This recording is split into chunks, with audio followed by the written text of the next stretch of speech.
હેતુની સભાનતા સાથે નામ સ્મરણ કરો. આવા ભક્તોને જીવનમાં અનેક પ્રકારના નિમિત્તો પ્રગટે છે.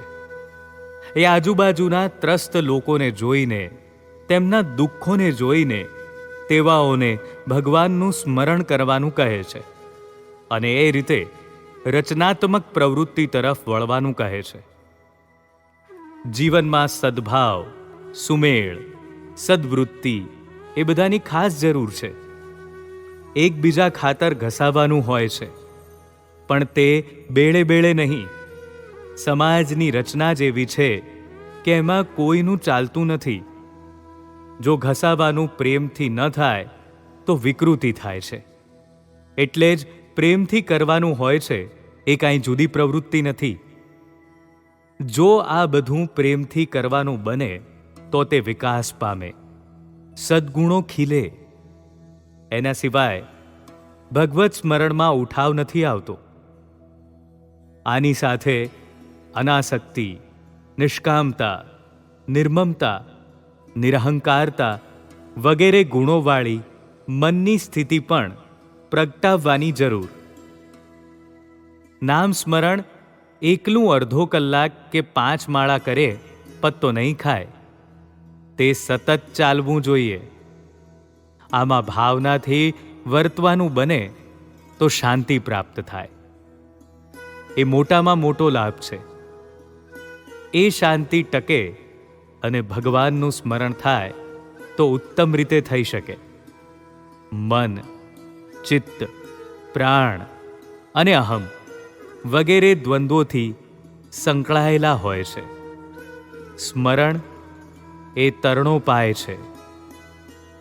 જેવી રીતે દરિયામાં ડૂબતા માણસને જો મોટું લાકડું હાથ લાગી જાય તો એ જીવતો રહી શકે, તેવી રીતે નામ સ્મરણ આ ડૂબવાના ઘણા ભયસ્થાનોમાં તરતા રહેવા માટેનો મોટો આધાર છે. આ સાધન સ્ત્રી પુરુષો બધા કરી શકે. ભક્તોએ જોયું કે જો માણસો આ કરી શકે તો તેઓ સુખી થાય. વળી બીજા અનેક પ્રકારના ભય છે, તે બધાથી મુક્ત થવાના હેતુના જ્ઞાન સાથે, ભાન સાથે નામ સ્મરણ કરવાથી જલ્દી ઉઠાવ થાય છે. એક ભાઈ જેઓ ભણેલા છે અને વળી સેવામાં જીવન ગાળ્યું છે, તેમણે મને પત્ર લખ્યો કે અનાસક્ત, નિરહંકારી ગુણો વગેરે કેવી રીતે પ્રગટાવી શકાય. મેં તેઓને જવાબ લખ્યો કે તેનો એકમાત્ર ઉપાય નામ સ્મરણ છે અને તે અખંડ બનાવી દે તો તેવું થઈ શકે એવો પોસ્ટકાર્ડ લખેલો મોજૂદ છે. નામ સ્મરણ મોટેથી બોલતા બધું ઘટે એ કહેલું છે. અનુભવની વાતો છે. જાતે કર્યા સિવાય અનુભવ થાય નહીં. વિજ્ઞાનમાં H2O એટલે પાણી એવું પ્રત્યક્ષ બતાવી શકાય છે, તેવું આમાં નથી. આ તો જાત અનુભવ સિવાય ખબર ન પડે. બુદ્ધિ, તર્ક આ વાતનો સ્વીકાર કરી શકે નહીં. નામ સ્મરણથી અહંકાર, આસક્તિ, મમત્વ વગેરેનો જરૂર નાશ થાય.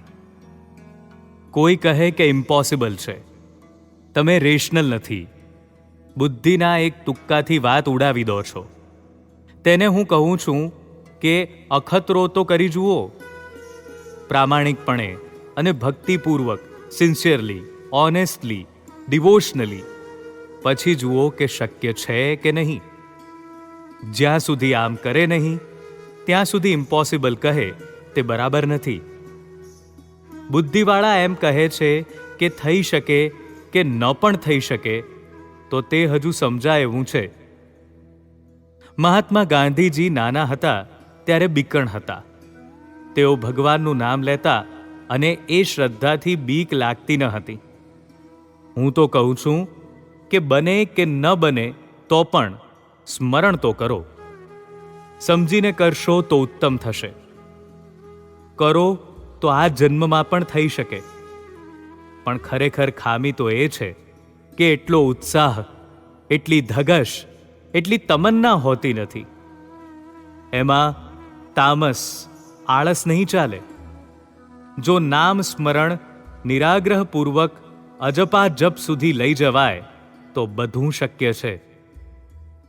12, 14, 15 કલાક થાય તો પાસ લાગે એ વાત સાચી, પણ અજપા જપ સુધી જાય ત્યારે જ એ વસ્તુ શક્ય બને.